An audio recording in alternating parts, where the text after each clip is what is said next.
अस्सलाम वालेकुम नाजरीन, खबर की असल खबर के साथ समीर कुरैशी आपकी खिदमत में हाजिर है। बात करेंगे कस्टम के मेगा करप्शन स्कैंडल की, जिसमें तफ्तीश जो है FIA की ज़ोर पकड़ गई है।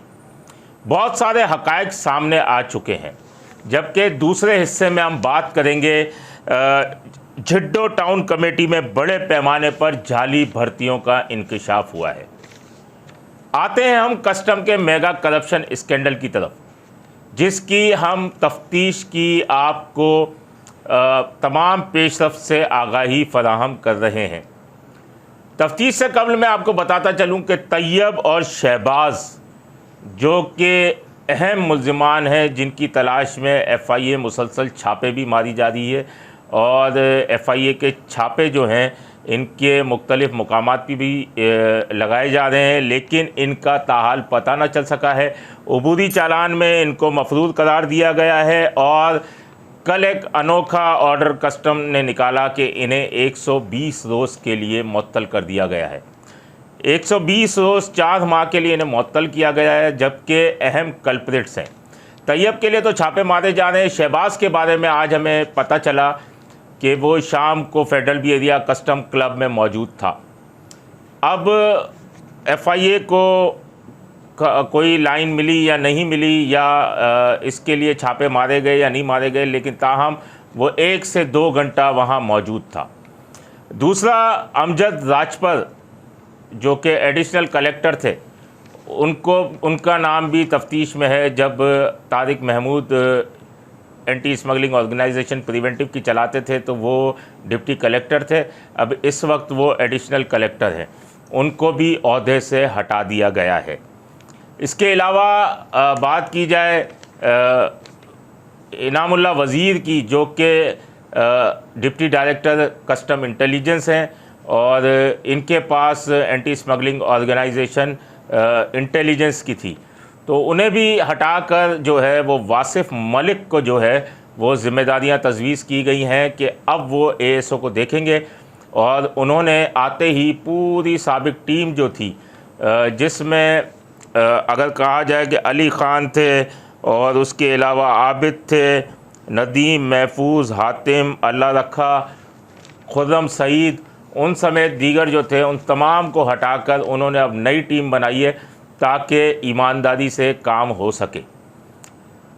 बात करेंगे कस्टम के मेगा करप्शन स्कैंडल की, जिसमें बहुत तेज़ी जो है वो आ रही है और ज्वेलर मोहम्मद जो मुनीर है, उसके बारे में हम तो पहले दिन से, यानी कि समझे 3 महीने से जो है कस्टम के ऊपर अपना काम कर रहे थे और बाकायदा जो शहर कायद अखबार में और इसके अलावा भी जो है प्रोग्राम्स में हम कस्टम के आला हुक्काम को आगाही फराहम कर रहे थे कि उनकी नाक के नीचे कितनी करप्शन चल रही है।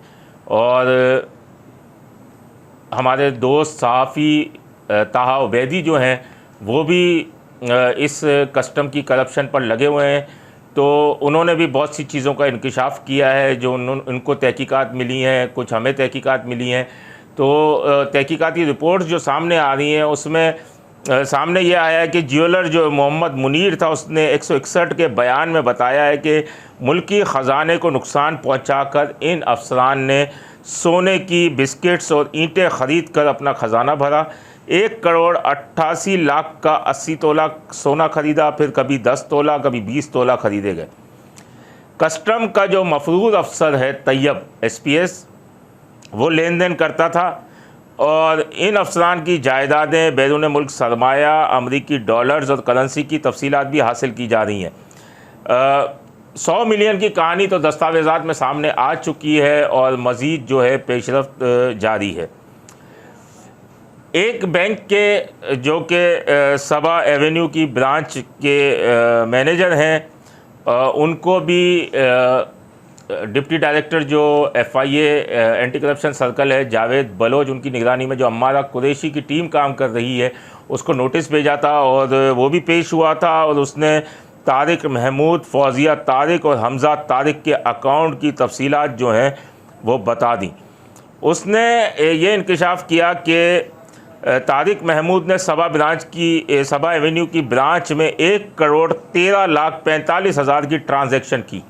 आप स्क्रीन पे देख सकते होंगे कि इनकी ट्रांजैक्शन जो है वो सामने आ रही है। ये ट्रांजैक्शन की तारिक महमूद की साहबजादी के अकाउंट में 22,62,000 रुपये सिर्फ 4 माह में जमा कराए गए, लेकिन उसका कोई नौकरी का सबूत नहीं मिल सका कि वो क्या नौकरी करती है क्या नहीं करती।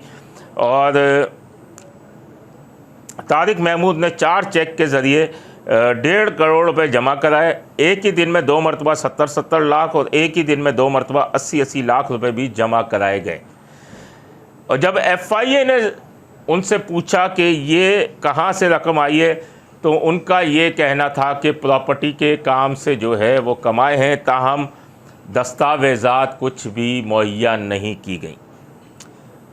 फिर बहरिया टाउन के ज़राए बताते हैं कि कस्टम के मफरूज़ अफसर तैयब खान, उन्होंने अपनी एहलिया के नाम पे 500 गज़ का रिहायशी प्लॉट ख़रीदा। इस रिहायशी प्लॉट की मालियत 46,50,000 रुपये जो है वो ज़ाहिर की गई। ये वो मालियत है सिर्फ दस्तावेज़ात में, वरना अगर उस प्लॉट के उस हिस्से की तरफ देखा जाए तो 1.5 करोड़ से कम का नहीं। उनके तैयब के लिए छापे मारे गए। उनका भाई जो था उसे भी बयान के लिए बुलाया गया। वो एजेड है उनके भाई ने आके उसको बयान दिया कि जिस वक्त ये जो है गिरफ़्तारियाँ हुई वो तैयब घर आया और अपना सामान लेकर चला गया।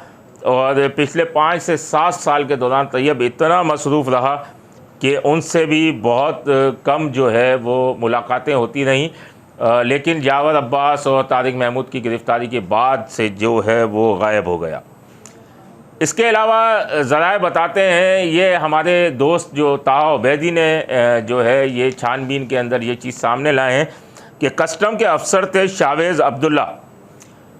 वो गुज़िश्ता 12 साल से कस्टम डिपार्टमेंट से मुंसलिक हैं और एंटी स्मगलिंग ऑर्गेनाइजेशन में वो काम करते थे, एंटी स्मगलिंग ऑर्गेनाइजेशन इंटेलिजेंस में।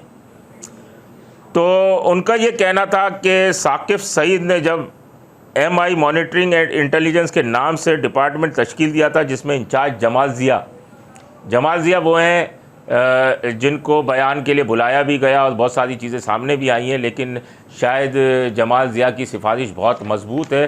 देखते हैं, अभी तो तफ्तीश का अबूरी चालान पेश हुआ, हतमी चालान में किस किस के नाम आते हैं। अच्छा, उसमें इंचार्ज जमाल ज़िया थे, यावर अब्बास, तारिक भुट्टो, खुर्रम सईद जो इंटेलिजेंस अफसर, अली खान इंटेलिजेंस अफसर, नदीम, महफूज, हातिम, अल्लाह रखा समेत दीगर शामिल थे। उनका ये कहना है कि जब भी वो स्मगलिंग की इत्तला देते थे तो ये टीम स्मगलिंग की गाड़ी के 1 से 2 लाख रुपए वसूल करती थी, डंपर के 10 लाख रुपए वसूल करती थी। नॉन कस्टम पेड गाड़ियाँ और हैवी बाइक्स के रेट 1 लाख रुपए से लेकर 8 लाख रुपए तक थे। ये रकम नीचे से ऊपर तक पहुंचाई जाती थी। अब जिन अफसरान के नाम हैं इसमें, उन्हें भी यकीनन बुलाया जाएगा। तफ्तीश में तेज़ी आई है और इसमें अब मालूम चलेगा कि इसमें आबिद खान और अली खान, हाफिज़, तारिक भुट्टो और दीगर, नदीम, महफूज, खुर्रम सईद, इन्हें बुलाया जाता है। तो ये क्या बताते हैं, इनके बयानात क्या होंगे, क्योंकि जो फॉरेंसिक कराया गया था यावर अब्बास का, उसकी चैट्स में भी जो है वो कुछ स्मगलर्स और कस्टम इंटेलिजेंस की चैट्स उनके साथ बहुत रही जो कि उनके मोबाइल के अंदर थी। अब हम अगले मरहले में बात करेंगे झिड्डो की। झिड्डो टाउन कमेटी में बड़े पैमाने पर जाली भर्तियों का इंकशाफ हुआ है। ये मीरपुर ख़ास का ताल्लुका है जहां बड़े पैमाने पर जाली भर्तियों का इंकशाफ हुआ है। मालूम ये हुआ है कि 2012 में सेक्रेटरी लोकल गवर्नमेंट जो थे उन्होंने 70 से 80 अफराद को भर्ती किया था जो कि जाली दस्तावेज़ात पर भर्ती हुए थे। उसके बाद उनकी इंक्वायरियाँ चली और जाली साबित हुई उनकी दस्तावेज़ात, लेकिन वो कराची आए और मुबैना रिश्वत देकर और इन्होंने अपने आप को क्लियर करा लिया, जबकि जो रिश्वत देने के काबिल नहीं थे वो फारिग हो गए। जबकि इनके बारे में मालूम चला है कि इनका सरगना जो था उस्मान कायम खानी वल ताज मोहम्मद कायम खानी था, जो कि उनसे लाखों रुपए रिश्वत वसूल करके और उन्हें उसने नौकरियां दिलवाई थी। और इस जुम्मे को 4 तारीख को आप देख सकते हैं उसका नोटिफिकेशन भी कि उसे बरतरफ कर दिया गया है। वो उसके बारे में ये भी पता चला है कि वो गाड़ी के बोनट पर जो है ना दस्तखत करके अपॉइंटमेंट लेटर देता था, यानी कि इतना बाअसर था। और ये मैं आपको बताऊं कि ये जितने भी भर्ती हुए थे, कोई क्लर्क भर्ती हुआ था और कोई असिस्टेंट भर्ती हुआ था, लेकिन 10 साल के अंदर ये 17 ग्रेड तक पहुंच गए और 17 ग्रेड के बावजूद भी नौकरियां करने को तैयार नहीं थे। अगर आज भी आप उस शहर की हालत देखें तो क्या हालत है।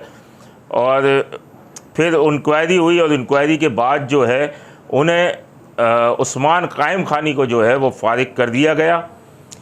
अब इतने जो फारिग हुए, अब जो नहीं फारिग हुए उनके ख़िलाफ़ जो है वो एंटी करप्शन इस्टेब्लिशमेंट को लिख दिया गया है और उन्होंने इंक्वायरी का आगाज़ कर दिया गया है। अब देखते हैं उन इंक्वायरी का नतीजा क्या होता है। और जो ये उस्मान है जो कि फारिग हुए, जो असिस्टेंट भर्ती हुआ था, ये उस्मान कायम खानी भी, और ये भी 10 सालों में 17 ग्रेड का अफसर हो गया। अब इसे तो फारिग कर दिया गया है। अब देखते हैं कि एंटी करप्शन इन दीगर जो जाली दस्तावेज़ात पर जो भर्ती हुए थे उनके ख़िलाफ़ क्या कार्रवाइयाँ करती है, या फिर इतने बाअसर वो लोग हैं कि ये कार्रवाई फिर सियासत की नज़र हो जाएगी। अपने होस्ट समीर कुरैशी को इजाज़त दीजिए। अल्लाह निगहबान। Z110 न्यूज़, खबर की असल खबर।